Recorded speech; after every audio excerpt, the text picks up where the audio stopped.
Hello everyone, welcome back to the king story world. Let's start. Vaidehi का फैसला।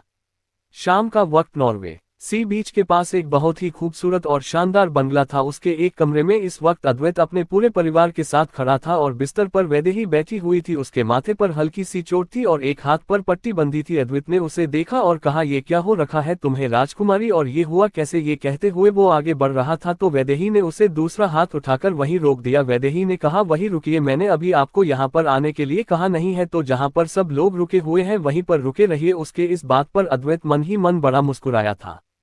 उसने कहा, सुना तुमने, उसने तुम्हें आगे बढ़ाने के लिए मना किया है बेटा, पर एक बात बताओ आप मुझे, ये सब हुआ कैसे और तुम थी कहाँ इतने दिन? पता है तुम्हें कितनी फिक्र हो रही थी हमें तुम्हारी। ये कहते हुए अब वो आगे बढ़ा था और वैदेही ने उसे भी वैसे ही रोक कर कहा था, मैंने आपसे भी आगे बढ़ने के लिए नहीं कहा है पापा, आप जहाँ है वहीं पर रह सकते हैं, नहीं तो मैं आपको वापस यहाँ से उठाकर आपके महल भेज सकती हूँ। उसकी इस बात पर अद्वैत ने उसे देखा और कहा, तुम मुझे बोल रही हो? वैदेही ने हाँ में सर हिलाया। अद्वैत ने कहा, तुम जानती भी हो तुम किससे बात कर रही हो? अद्वैत ने उससे कहा, वो जानकर बोल रही है, उसे पता है आप कौन है, तो ज्यादा अकड़ने की जरूरत नहीं है, जहां पर है वहीं पर खड़े रहिए। अद्वैत ने बोला, तुम्हें बोलने के लिए मैंने कहा कि तुम बोलो, बाप बेटी के बीच में तुम कौन होते हो बोलने वाले? अद्वैत ने उससे कहा, मैं कोई नहीं होता, पर मैं बता रहा था सिर्फ आपको। अद्वैत ने उसे देखते हुए कहा, तुम्हें मैं बाद में देख लूंगा, मैं पहले अपनी बेटी से बात कर लूं।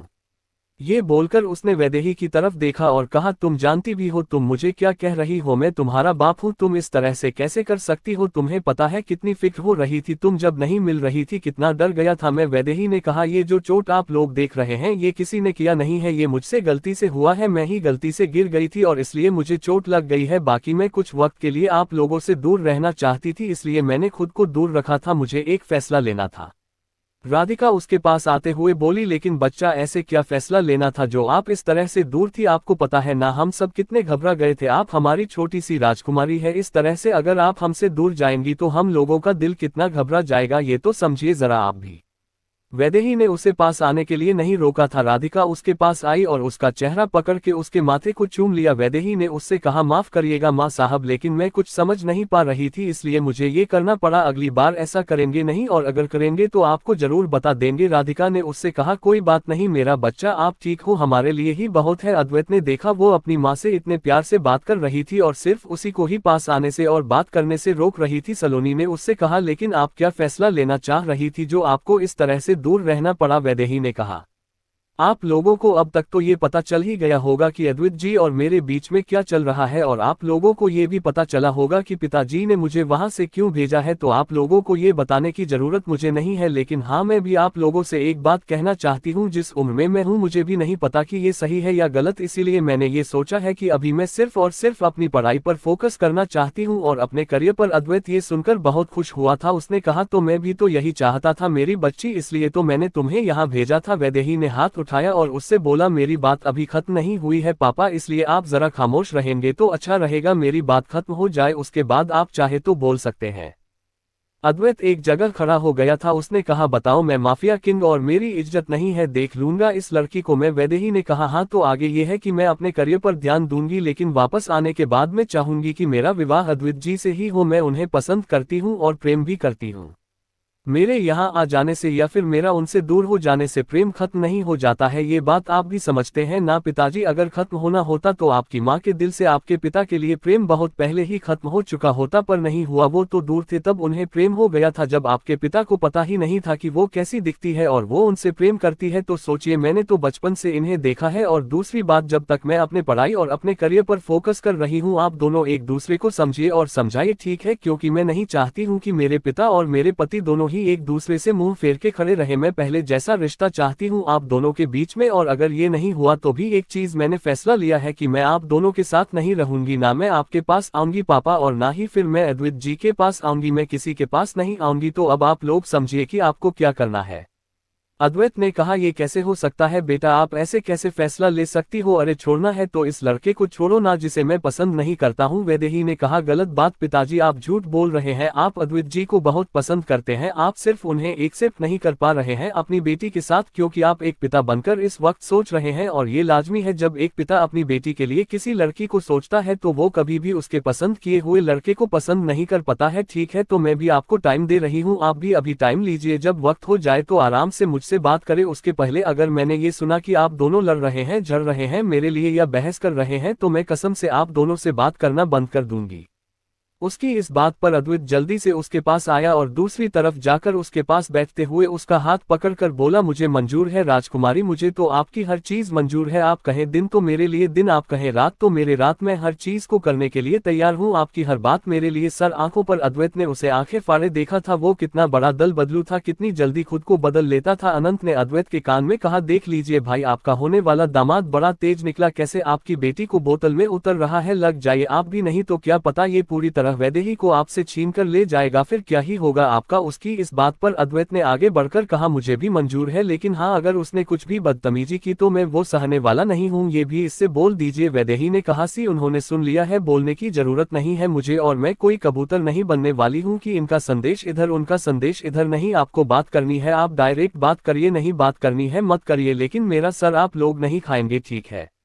अद्वैत में उसकी बात पर कहा, बिल्कुल क्यों नहीं, मैं तो तैयार हूं। मैं बोला ना, मैं आपकी हर बात मानने के लिए तैयार हूं, आपके साथ रहने के लिए, अगर मुझे मेरा महल मेरी रियासत मेरा सब कुछ छोड़ना पड़े तो मैं तैयार है, मैं वापस से सब कुछ खड़ा कर लूंगा, लेकिन आपको खोकर मैं वापस नहीं पा सकूंगा। अद्वैत ने मन में कहा, कितना बड़ा डायलॉग बाज है, कब से मेरी बेटी को डायलॉग चिपकाए जा रहा है, ऐसा एक्टर तो मैंने अपनी लाइफ में नहीं देखा है कभी। बताओ, मेरी बेटी को मक्खन लगा रहा है, वो भी मेरे ही सामने, इतना बड़ा कमीना है ये। राघव ने कहा, भाई इसे कुछ भी मत कहना, क्योंकि जो भी सिखाया है आपने सिखाया है तो इसका ऐसा होना तो लाजमी है। उसकी इस बात पर उसने उसे घूर के देखा था और कहा, तुम्हें यहाँ से उठाकर फेंक दूं क्या, शांति से खड़े रहो। राघव साइड होकर खड़ा हो गया था।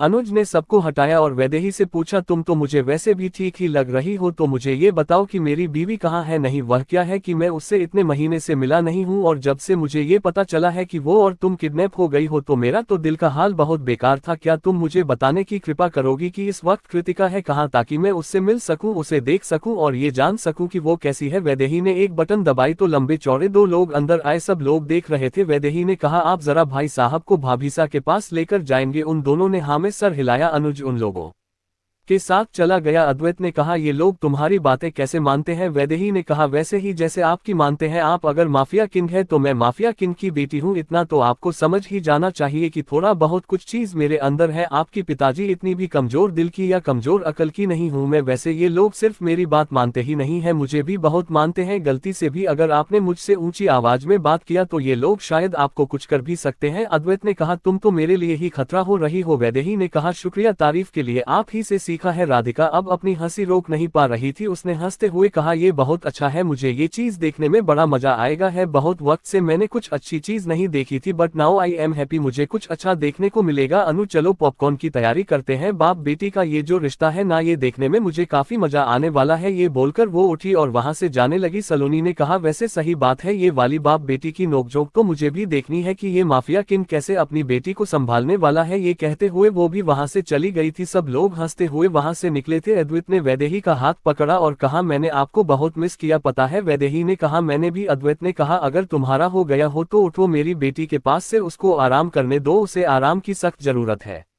अद्वैत ने कहा, उसे जरूरत है तो वो मुझे बोल देगी, आप चिंता मत करिए, आप जाइए, आपको खड़े खड़े पैरों में दर्द हो गया होगा ना, वैसे भी आपकी उम्र हो रही है, जाकर आराम कीजिए। उन दोनों की बहस वापस से शुरू होने वाली थी कि वैदेही ने बिस्तर पर ठीक से लेटते हुए कहा, 2 मिनट के अंदर अगर आप दोनों शांति के साथ मेरे कमरे से निकलकर दरवाजा बंद नहीं किए तो मैं यहाँ से कहीं और चली जाऊंगी, मुझे एक सुई की नोक के बराबर भी आवाज नहीं आनी चाहिए, ऐसे जाए आप लोग। उसकी इस बात पर वो दोनों बिल्कुल चुपचाप दबे पांव वहां से निकल गए थे, दरवाजा बंद कर दिए थे। वैदेही ने एक लंबी सांस ली थी और अपने मुंह पर कंबल डालकर लेट गई थी।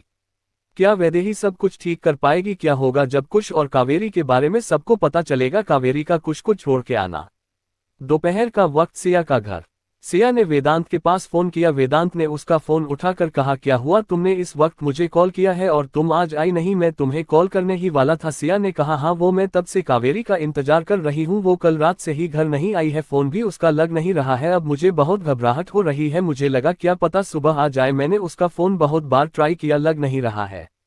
वेदांत ने कहा, और तुम मुझे ये अब बता रही हो, पहले क्यों नहीं बताई तुम यहाँ? भाई भी कल रात से पता नहीं कहाँ गायब है, मुझे समझ नहीं आ रहा है हो क्या रहा है। उधर कावेरी भी नहीं मिल रही है, इधर भाई नहीं मिल रहे हैं। भाई का फोन लग रहा है लेकिन वो उठा ही नहीं रहे हैं। वो लोग बातें कर ही रहते कि सिया के दरवाजे की बेल बजी। उसने बोला, अच्छा रुको मैं 1 मिनट बात करती हूँ। किसी ने बेल बजाए, शायद कावेरी हो ये बमकर उसने कॉल कट किया और दरवाजा खोला तो सामने कावेरी खड़ी थी। उसे सामने देख सिया ने कहा, कावेरी कहाँ थी तुम? पता है मैं कल रात से कितनी परेशान हूँ, ना तुम्हारा फोन लग रहा है ना कुछ, दोपहर हो चुकी है, थी कहाँ तुम कल रात से?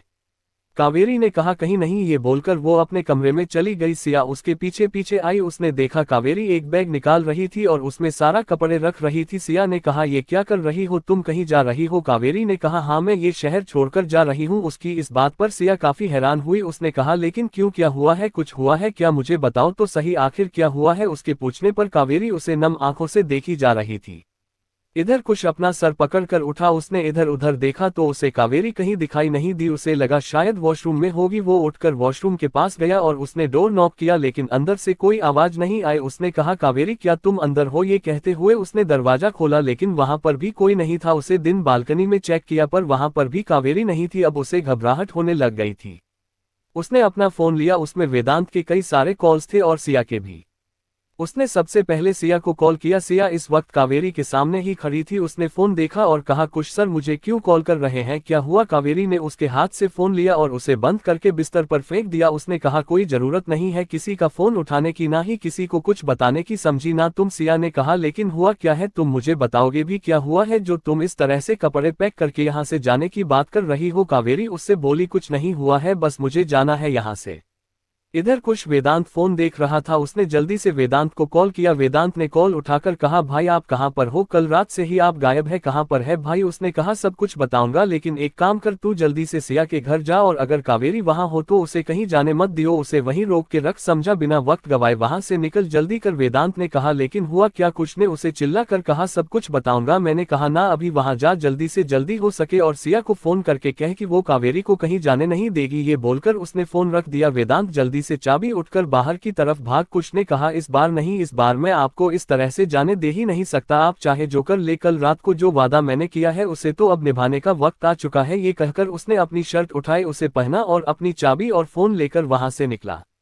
यहाँ सिया कावेरी से पूछ कर हार गई थी। वो समझ ही नहीं पाई थी कि आखिर ऐसी क्या बात हो गई है कि कावेरी शहर छोड़ने की बात कर रही है। इतने में उसका फोन फिर बजा। वो उठाने को गई तो कावेरी ने कहा, खबरदार किसी को मेरे बारे में बताया तो तूने? सिया ने कहा, वेदांत जी का कॉल है, अब क्या मैं उनसे भी बात ना करूं तेरी वजह से? ये कहकर उसने फोन उठाया और कहा, जी वेदांत जी। वेदांत ने कहा, सिर्फ हाँ या ना में जवाब दो, कावेरी वहां है? उसने बोला, हाँ। वेदांत ने कहा, तुम उसे कहीं भी मत जाने देना, भाई का कॉल आया था, वो आ रहे हैं और मैं भी आ रहा हूँ, ठीक है? वो अगर जाना चाहे तो भी उसे मत जाने देना, उसे रोक के रखो। वेदांत ने ये कहा और फोन रख दिया। सिया में फोन रख के कावेरी की तरफ देखा, उससे पूछा, क्या कुछ सर से कुछ हुआ है क्या? क्या कल रात कुछ बात हुई है उनसे? कुछ कहा क्या उन्होंने? कावेरी का हाथ सामान रखते हुए रुक गया था।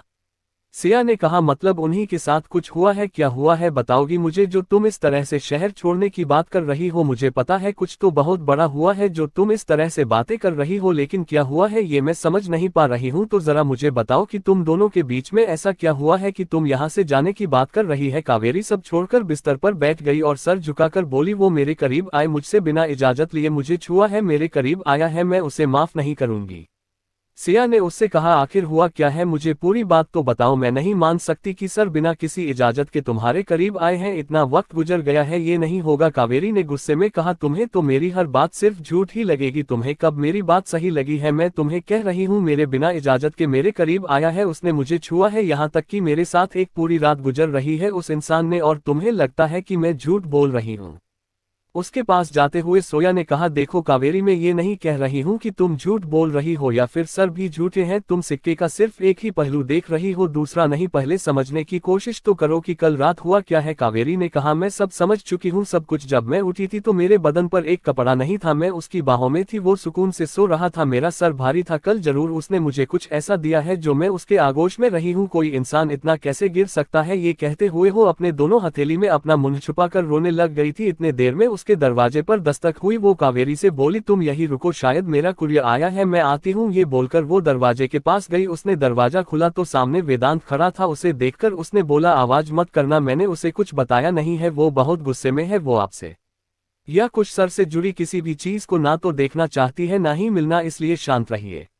वेदांत अंदर आया और उसने कहा तुम शांत रहो भाई, आ रहे हैं वही कावेरी को शांत करेंगे, उनके पास उसके हर सवाल का जवाब है, वो जो पूछेगी उस सवाल के जवाब वो दे सकते हैं। सिया ने कहा होप सो ऐसा ही हो, क्योंकि वो काफी गुस्से में बैठी है और जो कह रही है वो बात मैं भी मानने को तैयार नहीं हूँ, लेकिन उसकी इस तरह की हालत देखकर पता नहीं क्यों मुझे भी अब कुछ सर पर थोड़ा गुस्सा आ रहा है।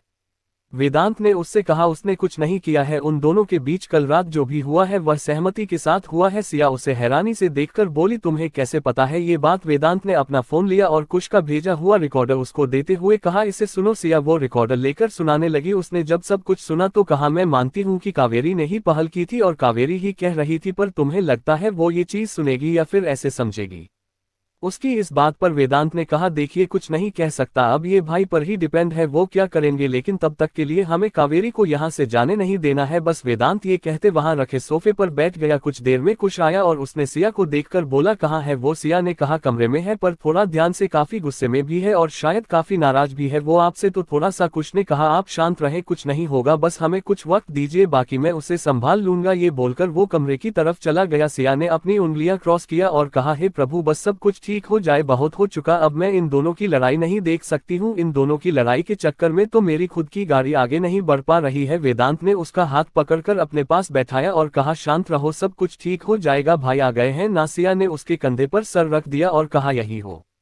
इधर कुछ कमरे में दाखिल हुआ और उसने दरवाजा अंदर से बंद कर लिया। कावेरी वैसे ही बैठी हुई थी, उसने अभी तक सर उठाकर देखा नहीं था। कुछ उसके पास गया और उसके सामने बैठते हुए बोला तुम्हें नहीं लगता तुम कुछ जल्दी ही फैसला ले लेती हो, बिना कुछ जाने, बिना कुछ समझे, बिना कुछ पूछे इतनी जल्दी फैसला लेना क्या सही है? कावेरी उसकी आवाज पर अपना सर उठाकर देखा तो सामने कुछ को देखकर वो गुस्से में आग बबूला होकर बोली तुम्हारी हिम्मत कैसे हुई यहाँ आने की? कल रात की उसे गुस्ताखी के बाद तुम यहाँ तक चले आए हो, हिम्मत कैसे हुई तुम्हारी यहाँ आने की? कुछ ने कहा शांत, एकदम शांत, अगर एक भी लफ्ज बिना कुछ जाने बिना कुछ सुने बोला आपने फिर मुझसे भी बुरा कोई नहीं होगा। इस वक्त आप सिर्फ और सिर्फ मेरी सुनेगी और उसके ऊपर विचार करेगी। और हाँ, कल जो हुआ है ना वो सिर्फ आपकी सहमति के साथ हुआ है। पहले सिक्के का अब दूसरा पहलू भी देख लो, पहले पहलू तो तुम देखकर और अपने विचारों को बनाकर चली आई हो ना, अब दूसरा मैं तुम्हें दिखाता हूँ। ये कहते हुए उसने अपना फोन निकाला और उसमें से एक वीडियो चालू कर दिया। ये उस वक्त की है जब आयुष उसके साथ कुछ गलत कर रहा था और कुछ ने उसे बचाया था। ये उसने सीसीटीवी कैमरे से निकलवाया था। कावेरी ये देखकर दंग रह गई थी। उसने कहा ये सिक्के का दूसरे पहलू का पहला पहलू, अब इसका दूसरा पहलू भी मैं आपको दिखाता हूँ। सॉरी दिखाता नहीं, सुनता हूँ। ये कहते हुए उसने कावेरी का रिकॉर्ड किया हुआ उसे चालू किया। अब कावेरी उसे सुनने लग गई थी। जब कावेरी ने सब कुछ सुना तो कुछ ने उसे बंद किया और कहा अब आप क्या कहना चाहेंगी, जरा मुझे बता सकती है, यहाँ मेरी गलती क्या है ये मुझे बता सकती है? कावेरी कब तक तुम गलतियों को मुझ पर थोपोगी, कब तक तुम मुझसे दूर रहेगी, कब तक तुम ये गुस्सा दिखाओगी? हर बार मेरी गलती नहीं होती है, हर बार मैं गलत नहीं होता हूँ, ये जानने की कोशिश तो किया करो तुम, लेकिन नहीं, तुम ये कभी नहीं करती हो। तुम्हें जो सामने दिखता है तुम उसी को सच मानती हो और इस पर नाराज होकर गुस्सा होकर मुझसे दूर जाने की बात सिर्फ करती रहती हो। तुम्हें कभी नहीं लगता कि मुझे कोई दुख होगा, कोई दर्द होगा, मेरे अंदर भी कुछ टूट रहा होगा। मैं इंसान हूँ, कोई भगवान बनकर नहीं आया हूँ कि जिसे कोई दर्द नहीं हो रहा है। तुम्हारी ये बात ही नहीं, तुम्हारा ये व्यवहार मुझे कितना तोड़ता है तुम्हें कभी पता भी है? जानती हो जब मैं उठा हूं और तुम नहीं दिखी तो मेरी हालत क्या थी? शुक्र मनाओ कि तुम यहाँ मुझे मिली हो, अगर तुम मुझे नहीं मिली होती तो क्या होता मेरा हाल? तुम्हें हर वक्त लगता है कि तुम सही और बाकी सब कोई गलत है, ऐसा क्यों लग रहा है तुम्हें? नहीं हूं मैं गलत किसी भी एंगल से, मैं इस बार गलत नहीं हूं, इस बार सिर्फ और सिर्फ तुम गलत हो, क्योंकि तुम मुझे वहां पर अकेले छोड़कर चली आई थी, बिना मुझसे कोई सवाल किए, बिना मुझ पर चिल्लाए, बिना कुछ मुझसे जाने। अब जाना चाहती हो, मैं भी तुम्हें रोकने वाला नहीं हूँ, मन है ना तुम्हारा जाने का तो चली जाओ। ये बोलकर वो उठा था और जाने लगा था। कावेरी आंखों में आंसू लिए हुए उसे देख रही थी। वो भाग कर गई और पीछे से उसे कस करके अपनी बाहों में पकड़ते हुए अपना चेहरा उसकी पीठ पर लगाकर बोली मुझे माफ कर दीजिए, मैं कुछ समझ नहीं पाई, मैं आपके बिना नहीं रह सकती हूँ। ये कहते हुए वो रोए जा रही थी। कुछ उसने अपनी आंखें बंद कर ली थी और उसके हाथ पर अपना हाथ रखते हुए कहा मैं कौन सा आपके बिना रहना चाहता हूँ, और आप ही है जो हर बार मुझे छोड़कर जाती है, आप ही है जो हर बार मुझसे दूर जाती है। ये कहते हुए वो उसका हाथ पकड़कर उसकी तरफ हुआ था और उसके चेहरे को पढ़कर कहा अभी भी दूर जाना चाहती है आप? कावेरी ने उसे देखते हुए नामे सर हिलाया था और रोते हुए उसके गले लग गई थी। उसने उसे कस के अपनी बाहों में भर लिया था। दोनों की ये प्रेम कहानी तो चल पड़ी थी। क्या देव और दिव्या के बीच में सब कुछ ठीक होगा? क्या अद्वैत अद्वैत के लिए मानेगा अनुज और कृतिका का प्यार? दोपहर का वक्त, Banaras. Divya board of meeting में थी। इस वक्त उससे सवाल पूछे जा रहे थे और कुछ इल्जाम लगाए जा रहे थे जिन्हें वो अपनी सफाई के साथ खारिज करने की कोशिश कर रही थी, लेकिन ऐसा हो नहीं पा रहा था क्योंकि विधायक साहब ने बहुत अच्छे से जाल बिछाया था उसे फंसाने के लिए। एक ऑफिसर ने उससे कहा, तो मिसेज सूर्यवंशी, आप हमें ये बताएंगे कि अगर आपने वो पैसे लिए नहीं तो वो पैसे आपके केबिन से निकले कैसे? मतलब सोचिए, वो पैसे जो कुछ वक्त पहले शेखर साहब की अकाउंट से निकले थे और उतनी ही पैसे निकाले थे जितने आपके केबिन से मिले, तो इसके बारे में आप कहना क्या चाहेंगे? क्या ये भी झूठ है?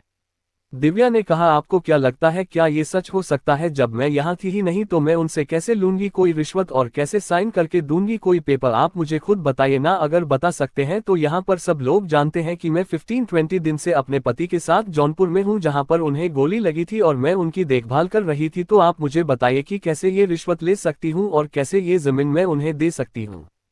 उसकी इस बात पर ऑफिसर ने कहा, बहुत आसान है, रिश्वत लेने के लिए आपको आने की क्या जरूरत है और जमीन देने के लिए भी आपको आने की क्या जरूरत है? शेखर साहब खुद जा सकते हैं और मैंने तो ये सुना है कि शेखर साहब जौनपुर गए थे और वैसे देखा जाए तो ये आपके घर के पास भी स्पॉट हुए थे। ये देखिए, ये कहकर उसने क्लिप चढ़ाई थी प्रोजेक्टर पर जहां पर एक आदमी दिव्या से बात कर रहा था। दिव्या को अब समझ आया था कि उसके साथ क्या प्लानिंग की गई थी। ये व्यक्ति उसे सिर्फ रास्ता पूछ रहा था और इस चीज को इन लोगों ने एक सबूत के तौर पर लिया था, पर दिव्या को नहीं पता था कि ये चीज उसे फंसाने के लिए करी जा रही है। दिव्या ने कहा, ये मुझे सिर्फ फंसाने के लिए है, मुझे नहीं पता ये शख्स कौन है, मैं इसे जानती तक नहीं हूँ। उसकी इस बात पर ऑफिसर ने कहा, ओ रियली, आप जानती नहीं है, लेकिन आप इससे मिली, आप इससे मुस्कुरा कर बात कर रही हैं और आप इसके लिए एक सरकारी जमीन दे रही है और रिश्वत भी ले रही है। कमाल है डीएम साहिबा, आप तो गजब ही निकली। आपको क्या लगता है कि हम सब यहाँ पर बेवकूफ बैठे हुए हैं? आप कुछ भी कहेंगी और हम सब मानते रहेंगे? ये बात उसने काफी चिल्लाकर कहा था। दिव्या ने कहा, चिल्लाने से सही गलत नहीं हो जाता और गलत सही नहीं हो जाता, ये बात आप भी जान लीजिए। चिल्लाना होता तो मैं भी ठीक ठाक चिल्ला के बहुत कुछ कह सकती थी, लेकिन मैं अपनी बात अच्छे से रख रही हूँ और आप भी थोड़ा अच्छे से बात करिए, ज्यादा अच्छा होगा। उसने कहा, अच्छा, अगर मैं नहीं करूंगा तो आप क्या करेगी बताइए ना? हाँ, आपके बारे में तो एक चीज और मशहूर है, क्या कि आप तो पहले जौनपुर की बाहुबली रह चुकी है। सही कहा ना, आपके पिताजी बाहुबली थे, फिर आपके चाचा जी, और वैसे भी सरकार में तो वो भी थे। देवी जी का पूरा अच्छा खासा नाम चलता था।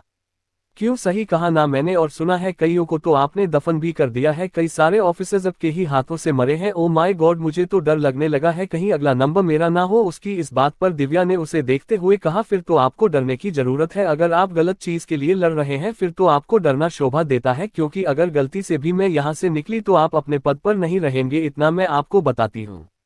ऑफिसर ने कहा, सुनिए आप लोग खुद सुन लीजिए, ये लड़की यहाँ बैठे हुए हैं, मुझे धमकी दे रही है, वो भी आप लोगों के सामने। तो आप लोग क्या समझ सकते हैं? क्या इन्हें इतना रिग्रेट होगा कि इसने जो किया है वो गलत है? मैं अभी भी बोल रहा हूँ, साफ और सीधा है कि इन्होंने रिश्वत ली है, रिश्वत इनकी केबिन से मिली है और वो जमीन इन्होंने इलीगल तरीके से दिया है, और मैं तो ये कहता हूँ इन्हें सजा दे। दिव्या ने कहा, आप चाहे जो कहें, लेकिन मुझे पता है कि मैंने एक भी जमीन नहीं दी और ना ही मैं दे सकती हूँ।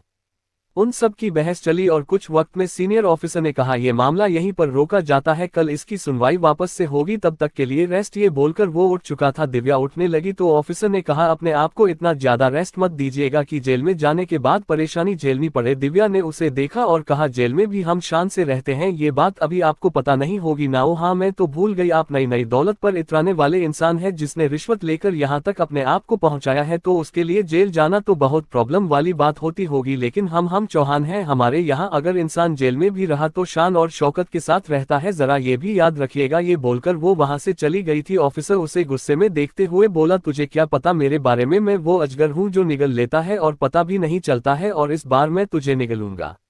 दिव्या को घर आते आते शाम हो गई थी। जब वो आई तो देव पहले से ही घर पर ही था। दिव्या जाकर सोफे पर आंखें बंद करके बैठ गई। वो शक्ल से ही काफी थकी हुई और बहुत ही परेशान लग रही थी। देव ने कहा, तुम ठीक हो ना? दिव्या ने आंखें बंद किए हुए उसे हमेशा हिला दिया। देव ने कहा, अच्छा ठीक है, तुम जाओ, जाकर आराम करो और मैं नौकर से बोलकर तुम्हारे लिए चाय भिजवाता हूँ, ठीक है, जाओ।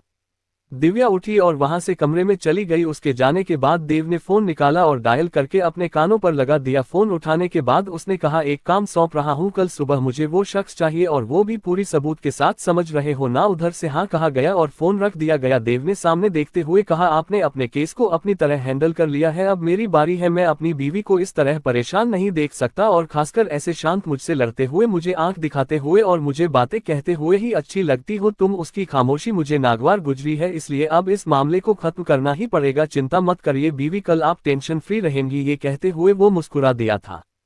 इधर नॉर्वे में अनुज और कृतिका एक दूसरे के साथ बैठे हुए थे, या ये कहे कि कृतिका अनुज की गोद में बैठे हुए अपनी बाहें उसके गले में डाले हुए उससे बातें कर रही थी। उसने कहा, यार बड़े ससुर जी मानते क्यों नहीं है, अब उनको क्या परेशानी है, पहले तो हर वक्त कहते रहते थे अद्वैत ऐसे हैं अद्वैत वैसे हैं, उनकी तरह बनना चाहिए उन्हें, देखो अब क्या हुआ, जब अपनी बेटी की बारी आई तो उनको इतना मिर्ची क्यों लग रही है। अनुज ने उसके गालों को चूमकर कहा, वो इसलिए क्योंकि पहले वो उसके बड़े बाबा थे, अब उसके ससुर जी हैं। जब इंसान ससुर जी बनता है ना तो उसे अपनी बेटी के चुने हुए हर लड़के में कमी लगती है। अब अपने पिता को ले लो, पहले तुम्हारे पिता को मेरे अंदर सब कुछ अच्छा लगता था, उसके बाद देखो जैसे ही तुमने हमारी बात कही बदल गए, सोचने वाली कोई बात नहीं है, ठीक हो जाएंगे जैसे हमारे और तुम्हारे साथ ठीक हुई थी। इस बात पर कृतिका ने कहा, हमारी बात अलग थी, यहाँ तो बड़े पापा जैसे जिद पर बैठे हुए हैं कि अरे मेरी बेटी की शादी उससे होगी ही नहीं, बताओ उसके चक्कर में मुझे तुमसे अलग भेज दिया गया और वो भी रातों रात, मुझे कितना बुरा लगा था बताओ, मैं अपने पति के साथ 2 मिनट सुकून से भी नहीं रह पाई थी और यहाँ पर मुझे सुबह 4 o'clock उठा कर भगाया जाता था, ये पता नहीं कौन सी ट्रेनिंग दे रहे थे, इससे अच्छे तो मैं खुद ही सीख रखी हूँ अपनी सेल्फ डिफेंस। मैं तो कहती हूँ जितनी जल्दी हो सके सब कुछ ठीक हो जाए और उसके बाद हम लोग वापस से महल जल्दी जाए, मुझे तो यहाँ बिल्कुल भी नहीं रहना है, मैं तो यहाँ पर रहकर एकदम थक गई हूँ, मैं अपने मन से कुछ नहीं कर सकती हूँ, सुबह से लेकर शाम तक ये लोग सिर्फ और सिर्फ डिसिप्लिन, टाइम से ये करो टाइम से वो करो, मैंने इतना टाइम से कभी कुछ नहीं किया है।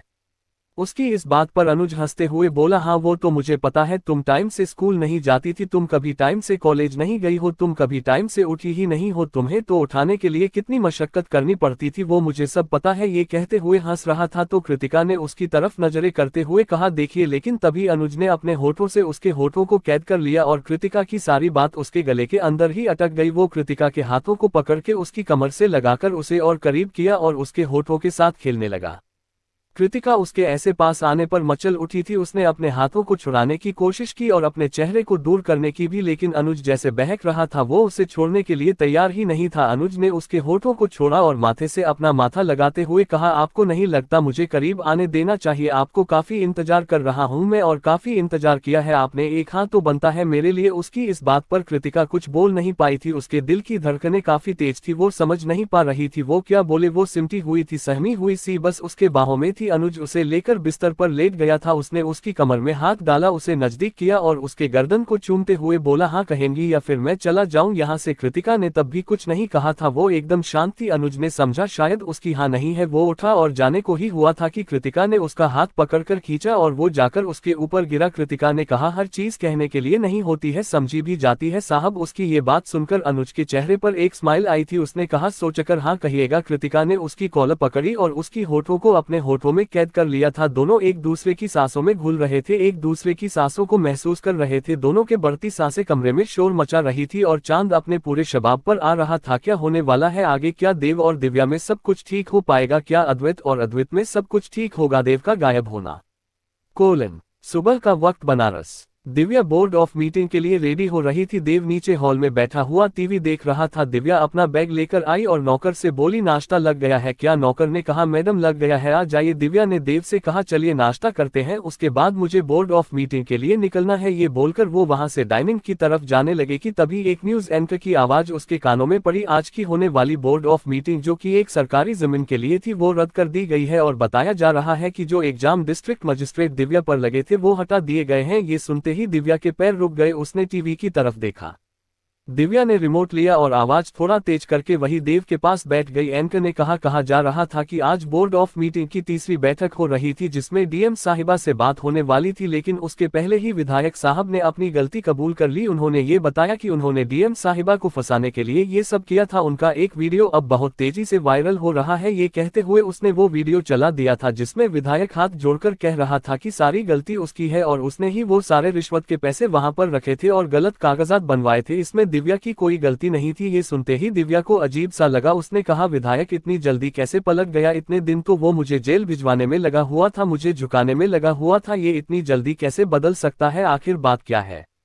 देव ने कहा, पलट गया तो पलट गया, ये तो अच्छी बात है ना तुम्हारे लिए, तुम्हें अब बोर्ड ऑफ मीटिंग के लिए जाने की जरूरत नहीं है और मुझे नहीं लगता है कि अब तुम्हें इतना परेशान होने की जरूरत है। विधायक ने अपनी गलती मान ली है और तुम इस कैसे निकल चुकी हो तो खुशी से आराम से रहो ना, इतने दिन टेंशन में रही हो, अब इस बात को सोचकर क्यों टेंशन ले रही हो। दिव्या ने उसकी तरफ देखा और कहा, ऐसा क्यों लग रहा है कि किसी ने कुछ किया है मेरे पीठ पीछे।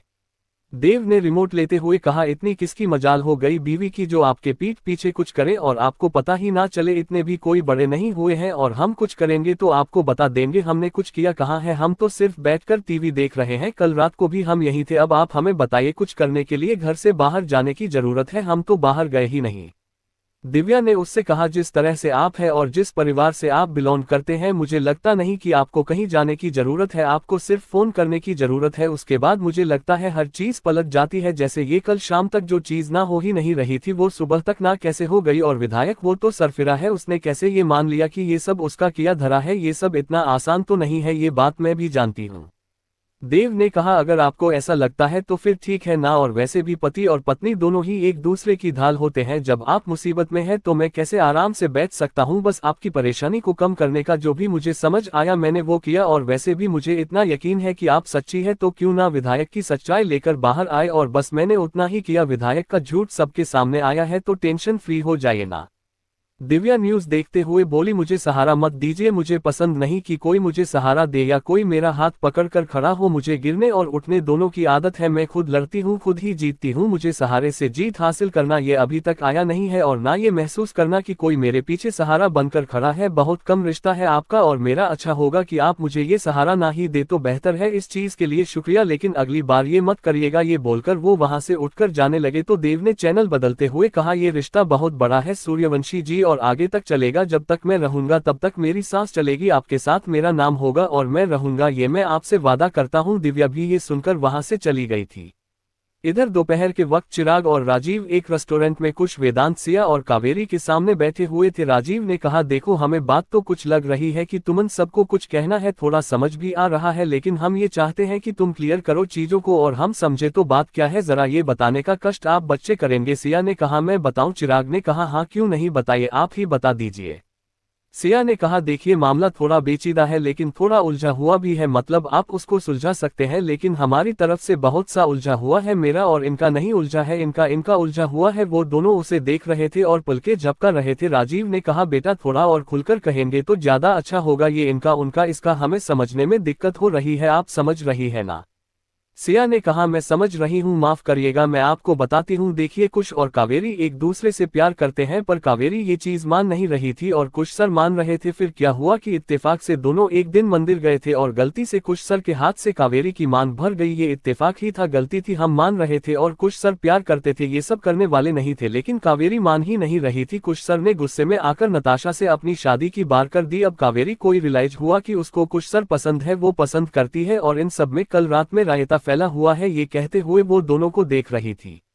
राजीव चिराग पलके झपकाते हुए उन चारों को देख रहे थे। उन्होंने कहा, बस इतना सा? अरे ये तो कितना काम रायता फैला हुआ है, हमें तो इतने कम पचड़े की आदत नहीं है, थोड़ा और भी फैला ही लिए होते। इसमें सिर्फ एक ही कमी रह गई है, हम दादा बनने वाले हैं, ये भी अगर बता दिए होते तो और भी अच्छा था। बेटा कुछ चीज है जो तुम लोग शांति से कर लो और हम लोग भी शांति से उसको सुन ले। क्यों कर क्यों रहे हो तुम लोग ऐसा? इतने उलझे हुए तो हम लोग नहीं थे जितने उलझे हुए तुम सब हो। हम लोगों ने इतनी शांति से शादी की थी, तुम लोगों की इतनी उलझी हुई शादियां क्यों है? मुझे समझ नहीं आ रहा है। ये कहते हुए उसकी आवाज थोड़ी सी बढ़ गई थी, जिस पर वेदांत ने उसे बैठाते हुए कहा, पापा शांति से बैठ जाइए, कुछ नहीं हुआ है, शांत रहिए। उसकी बात चिराग ने कहा, कुछ नहीं हुआ है, होने के लिए बचा क्या है इत्तेफाक से? ये वाली बात तो मुझे अभी तक समझ नहीं आ रही कि इत्तेफाक से कैसे भरती है मांग। मतलब इंसान है तो जानबूझकर भरता है, या तो फिर मतलब पूरे होश के साथ इत्तेफाक से कैसे भरती है मांग? मुझे ये समझ नहीं आ रहा है। सिया ने कहा, मैं बताती हूँ ना। वो क्या हुआ कि दोनों मंदिर गए थे, कुश सर ने हाथ उठाया तिलक लगाने के लिए, कावेरी उसी मौके पर झुक गई और मांग भर गई, बस यही तक था। सी राजीव ने कहा, वाह बेटा तुम तो कितने अच्छे से इत्तेफाकों को बता देती हो, अब जरा शांत बैठो। सिया शांति से अपनी कुर्सी पर बैठ गई। राजीव ने कहा, और वो नताशा, उसका क्या करोगे? नहीं मतलब पूरे स्टाफ के सामने जिस तरह से तुमने कहा है कि तुम मुझसे शादी करने वाले हो, पेपर तक में छप गया है, अब क्या करना है तुम्हें? कुश ने कहा, डोंट वरी, उसको मैं देख लूंगा, मैं सब कुछ हैंडल कर लूंगा, बस आप लोग इतनी मदद करिए कि किसी तरह भी ये रिश्ता करवा दीजिए, माँ और बुआ जी से बोलकर। चिराग ने कहा करवाना पड़ेगा क्योंकि इत्तेफाक से तुम लोगों ने शादी जो कर ली है और भी कुछ है कहने के लिए अभी बता दो नहीं तो पता चला इन इत्तेफाकों के चक्कर में हमारे इत्तेफाक निकल रहे हैं। वेदांत ने कहा मुझे कहना है। चिराग ने कहा अगर गलती से तुमने भी कोई इत्तेफाक किया है तो मैं कसम से बता रहा हूँ तुम्हें यही मारूंगा। मैंने कुछ नहीं किया है, हम दोनों एक दूसरे से प्यार करते हैं, शादी करना चाहते हैं, हमारी कोई शादी वादी नहीं हुई है सच में, हम तो बस आपको ये बता रहे हैं कि हम दोनों शादी करना चाहते हैं। सिया मान गई है। वेदांत की इस बात पर चिराग ने सिया को देखा और कहा तुम्हें पूरी दुनिया में कोई और लड़का नहीं मिला था बेटा, तुम्हें यही लोग मिल रहे हैं, अरे कुछ ढंग से देख लो। वेदांत ने कहा पिताजी क्या बातें करते हैं आप, ऐसे बोलेंगे आप अपने बेटे के लिए। उसकी इस बात पर चिराग ने कहा मैंने धर देना है कान के नीचे, शांति से बैठी बेवकूफ कहीं के, पता नहीं क्या ही बच्चे पैदा कर रखे हैं, दिमाग घुमा के रखे हुए हैं, कुछ समझ नहीं आ रहा है। चलिए जो रायता आप लोगों ने फैलाया है अब उसे समेटते हैं। और हाँ एक चीज हो सकता है नताशा अगर इस सगाई के लिए मना कर दे तो बहुत आसानी से कावेरी के साथ आपकी सगाई कर देंगे, क्या कहते हैं। कुश ने कहा समझिए नताशा ने न कर दिया है, चिंता मत करिए, वो मीडिया के सामने ही जाकर ना कहेगी और उसे मैं ही कहूंगा, ये कहने के लिए आप चिंता मत करिएगा। इस पर राजीव ने कहा फिर तो क्या है, फिर तो बात बन गई, वह यहाँ पर ना कहेगी और हम तुम्हारी माँ के सामने कावेरी को ला के खड़ा कर देंगे। देखो कितना सिंपल है, देखा हम बहुत माहिर है, शुरुआत से ही समझते आ रहे हैं।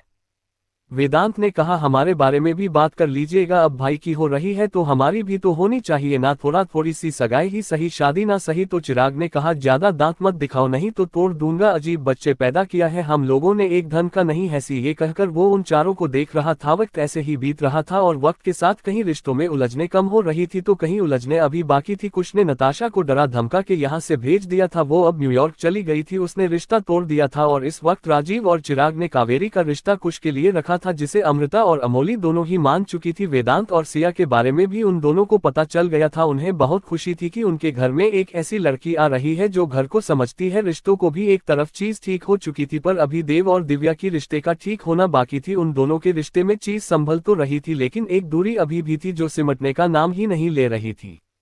देव 2 दिन पहले ही बनारस से जौनपुर के लिए निकला था लेकिन अभी तक वो वहां पर पहुंचा नहीं था। दिव्या को जब ये बात पता चली तो वो काफी घबरा गई थी, उसने पुलिस को उसे ढूंढने के लिए कहा था, उधर रुद्र भी उसे ढूंढ रहा था। दिव्या की हालत काफी खराब थी, रुद्र बनारस आने के लिए निकल चुका था, दिव्या भी देव को खोजने में लगी थी। पार्वती उसके एग्जाम चल रहे थे इसलिए उसे कुछ बताया नहीं गया था।